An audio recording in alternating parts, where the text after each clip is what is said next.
سیدنا علی رضی اللہ تعالی عنہ کے بارے میں خوارج اکٹھے ہوئے اور انہوں نے فیصلہ کیا کہ اس وقت دنیا میں طاقتور 3 آدمی ہیں. ایک سیدنا علی ہے، ایک سیدنا معاویہ ہیں، ایک سیدنا عمرو بن العاص ہیں. عمرو بن العاص مصر کے گورنر ہیں، حضرت معاویہ شام کے گورنر ہیں، حضرت علی کوفے میں ہیں، خلیفۃ الرسول ہیں. انہوں نے کہا کہ ہم ایسا پروگرام بنائیں کہ ان 3 آدمیوں کو ایک ہی دن ایک ہی وقت میں قتل کر دیا جائے. اگر یہ تینوں قتل ہو گئے تو اسلام کی طاقت کا بٹھا بیٹھ جائے گا. تو اس کام کے لیے 3 آدمی تیار ہوئے. عمرو بن تمیمی، اس نے کہا کہ میں تو عمرو بن العاص کو قتل کروں گا. ایک کا نام بکر بن غالب تھا، اس نے کہا کہ میں حضرت معاویہ کو قتل کروں گا. اور تیسرا تھا عبد الرحمن بن ملجم، اس نے کہا میں حضرت علی کو قتل کروں گا. اور پروگرام یہ بنا کہ 17 رمضان المبارک کو صبح کی نماز کے وقت اپنے اپنے مقام پہ تینوں کو شہید کر دیا جائے. وہ پروگرام کے مطابق چل پڑے.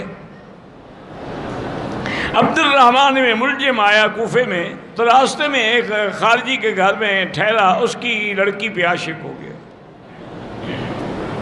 اس سے کہا کہ میں تمہارے عشق میں، اس نے کہا نہیں، میرے عشق کی ایک شرط ہے، میں تمہارے ساتھ شادی تب کروں گی جب حضرت علی کو قتل کر کے آؤ گے. انہوں نے کہا اسی لیے تو میں آیا ہوں. انہوں نے کہا آنا نہیں، قتل کر کے آؤ گے تو شادی کروں گا. اللہ کی شان یہ ہے کہ حضرت عمرو بن العاص تو اس دن صبح کی نماز میں آئے ہی نہیں. کسی اور بندے کو بھیجا، وہ شہید ہو گیا بیچارہ. سیدنا معاویہ رضی اللہ تعالیٰ عنہ پر بھی بکر نے آ کے حملہ کیا، لیکن آپ کو چھوٹا حملہ ہوا، زخمی تو ہوئے لیکن بچ گئے. اور یہ بدبخت سیدنا علی کے قتل کے لیے جو آیا تھا، حضور نے فرمایا تھا کہ دنیا میں 2 بدبخت ہیں. ایک بدبخت تو وہ ہے جس نے حضرت صالح علیہ السلام کی اونٹنی کو قتل کیا تھا، اور دوسرا شقی وہ ہوگا جو حضرت علی کو قتل کرے گا. حضور پہلے فرما چکے تھے کہ دنیا میں سب سے بڑے بدبخت وہ ہوں گے. تو حضرت علی مسجد میں داخل ہوئے نماز کے لیے، ابھی اندر آئے تو ظالم نے سر پہ تلوار سے حملہ کیا، اور تلوار جو تھی سر سے آتی ہوئی وہ نیچے تک آ گئی. حضرت علی رضی اللہ تعالیٰ عنہ گر گئے. اس کے بعد سارے صحابہ اکٹھے ہو گئے. بہرحال اس کو پکڑ لیا گیا.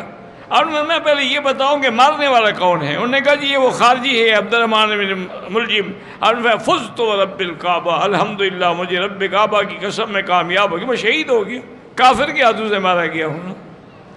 آپ نے حضرت حسن حسین کو بھی بلایا، فرمایا کہ اس کو ایسی کوئی بات نہیں کہنا، جو شریعت کا قصاص ہے اس پہ عمل کرنا. تو حضرت علی رضی اللہ تعالیٰ عنہ شہید ہوئے. اور مشہور روایات یہی ہیں کہ آپ کی قبر مبارک جو ہے وہ نجف اشرف میں ہے، وہیں آپ دفن ہوئے. لیکن اس بارے میں اکثر روایات یہی ہیں کہ آپ کی شہادت کے بعد حضرت علی رضی اللہ تعالی عنہ جو ہے وہ نجف اشرف میں شہید ہوئے.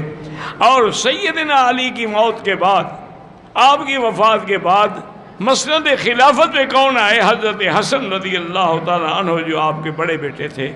تو اس کے بعد حسنین کریمین ہیں رضی اللہ تعالی عنہم ورضوا عنہ، واللہ اعلم.